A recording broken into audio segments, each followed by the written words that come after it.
Radio X. It's where you want to be. This is Radio X. I am joined in studio by Kamil Mroz, who is with JCI, or Junior Chamber International, the heart of Europe. Kamil, thank you very much for joining us this evening live in studio. Thanks, Owen, for having me. It's great to be here and chatting about this important issue. Well, absolutely it is. Now, just for our listeners' benefit, JCI, which can be found from at www.jcithoe, which stands for the Heart of Europe, so jcithoe.com. A little bit of background for the listeners' benefit. We've discussed this issue on the show already, but maybe to remind the listeners who've listened already what it's about, and indeed any new listeners, what do you do? Yeah, sure. Well, JCI, Junior Chamber International, and our particular branch, the Heart of Europe, is a non-for-profit organization that aims at its core, in terms of its mission statement, to help empower young people to create positive change. So we're a bunch of professionals who have full-time jobs, but in our free time, we participate and get involved with JCI because we care about community projects, we care about doing good, and above all, we care about creating positive change. And as you alluded to already, one of the projects that we've been working on for about a year and a half now is called the Your Future in Brussels project. And with that project in particular, we're trying to help young people to get above this barrier of youth unemployment in Europe. We're giving them professional development, we're giving them inspiration, we're giving them practical advice on their CVs by CV assessments, and also mentorship and coaching, the important factors that they need right now during these difficult times in Europe. And can you tell me, with regards to a typical JCI event, like the one we spoke about on Radio X that took place in Brussels it was just around the end of last November. Yeah. So it was Your Future in Brussels event. You had a few hundred people at it. That's right. We had, I think at one point we counted about 450 people in the room for the main keynote, the inspirational panel.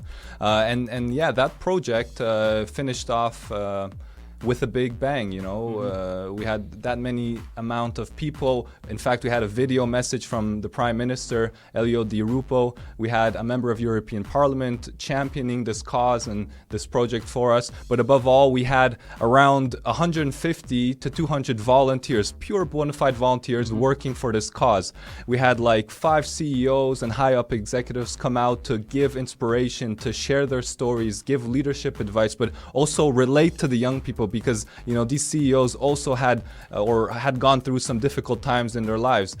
We had student volunteers, we had mid to senior level HR executives come out, professionals who had something probably better to do on a Saturday morning because that's when the event took place. But in fact, they came out, they supported the cause, and they really believed in what we're doing as just pure bona fide volunteers, helping young people, helping our family, our friends, our potential former colleagues who may be right now suffering these very difficult times in Europe. It certainly sounds like a very dedicated organization. That's right. And very, very dedicated. Yeah, the organizations, but I think it also has to do a lot with the cause, youth unemployment, and they believe that we're taking the small steps in our limited amount of time to solve it, and that's why they support us. Okay, listen, Kamil, stay with us because we're going to be chatting more on this issue, and you, the listener, stay with us as well. It's a very important issue that needs to be solved here in Europe, here in Belgium, so we're going to have more from Kamil about the whole issue of getting people on the right career path and solving youth unemployment. So, don't go away. Radio X. We speak your language. This is Radio X. Now, back to tonight's issue, getting young people on the right career path. I'm joined by Kamil Mroz of JCI, the Heart of Europe, who endeavours to do just that. So, Kamil, we're talking throughout the break, the idea of getting politicians on board and getting them, because they're the ones ultimately that you have to go to in order to get things in motion. So, how are things going with regards to that particular issue? Well, I have to remind the listeners that there's about 5.7 million young people unemployed. 5.7 million young people. That's a lot of young guys, with some countries having youth unemployment rates of up to, if not more, 50%. So we're really looking forward to the politicians to take some action, actually get a political solution going. But you know how it is in Europe. You have 28 different member states, all speaking different languages, trying to get together and actually build a consensus on a political solution. And that takes a while. That takes time. And in that time, young people are suffering and are actually falling victims, I would say, to a crisis that they didn't create.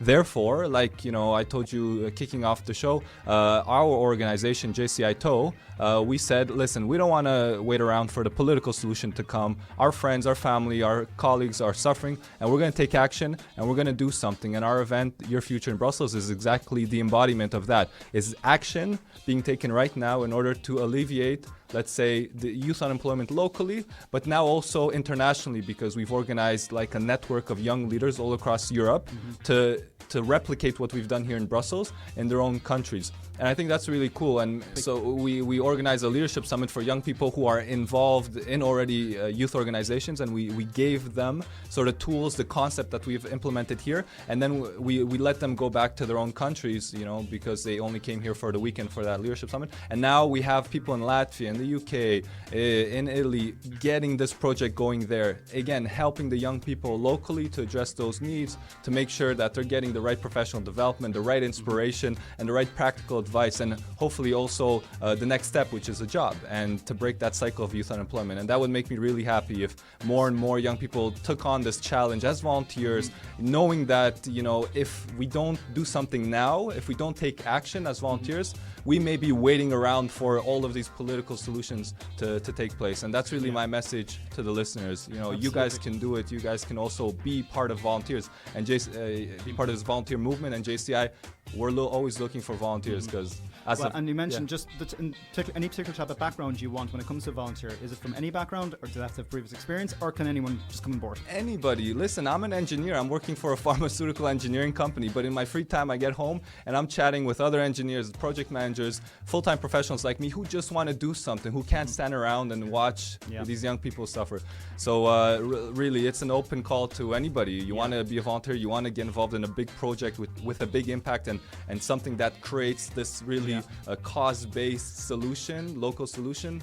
Get in touch with us. It is a problem here in Belgium, in Brussels especially, in the capital region. It's between, I think, about 25% youth unemployment here. Absolutely. Listen, you speak to any young person on the street, or even you speak to the older guys. They either have friends or they themselves are in that situation, and it's really tough. I have friends right now who are going through youth unemployment. People who are doing unpaid internship after unpaid internship after unpaid internship because there's no offer for full-time employment. That's crazy. I know, and that's an issue actually I want to come back to in our last link when we discuss this issue of youth unemployment here in the heart of Europe, indeed around the periphery of Europe also. It's a huge problem, and the whole area of internships I want to touch on shortly as well.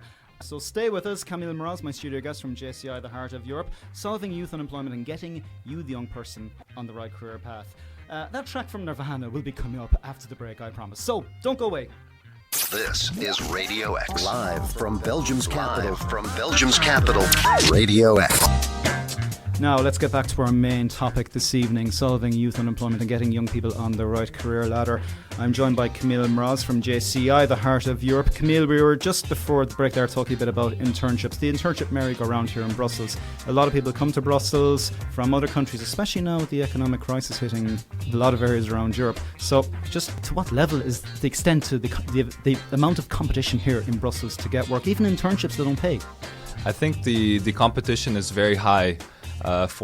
I know people coming from different countries, and I've spoken to them on various occasions, and they always say that when they look to Brussels, they see it sort of like what people once saw the American dream to be, the Brussels dream, the European dream. Come here, so many think tanks, so many European institutions, and you're bound to find some form of employment, or at least an internship that's paid. But in fact, the reality is different, because so many people are thinking that. They're all coming here to Brussels. They're all very skilled with high credentials, sometimes speaking up to 5 languages, maybe holding 2 master's degrees with a PhD. It's really competitive stuff. And when they arrive here, they realize that there's so many like-minded and like-trained individuals that they're finding a hard time to get in. And then the consequence of that is that companies see all of this high-level potential with a lot of young people who are willing and even are in such a desperate state that are taking unpaid internships. So from the company's perspective, it's like, why offer them full-time employment when I can just get a young person coming in for the 8 months, 6 to 8 months, and not paying them, doing the work that like a junior level professional would do, and then getting the next very competitive, very highly skilled and trained person to do the same stuff and continue that cycle, knowing that they're going to learn the skills real quick. It's not fair. I don't like that. Of course, internships have their pluses. You know, if you're doing an internship as a student or you're doing your first internship, that's fine. You know, you get your professional experience in order to leverage that for full-time professional experience. Yeah, but you hear of stories of people going from on like their third internship. That's sometimes right. even fourth. An MEP was telling me this. Yeah. She was at a conference once, and that she asked people how many people are on their second internship now. Half the room's hands went up. The third one, at least a third of the hands went up, she told me. But that's crazy, because think about it from the young person's perspective. That young person isn't going into a full-time career path. They're not starting like a full-time employment, which enables them to sort of gain that experience that they can progressively grow as an individual, as a professional. They're not, if they're not being paid, if they're not contributing to the social system we have here in Belgium, they're not contributing to their pensions, they're not contributing to the taxes, and there's a lot of negative effects, and that young person also may be feeling quite sad because imagine you have a double degree in whatever, and you've gone from one internship to another to the other, and you get to a point where you start questioning your own self-struggle. You start questioning whether it was worth it to do a master's degree, and perhaps as a consequence you may not be promoting education to your friends, your peers, your kids even, because you went through a difficult time even being so well trained and educated.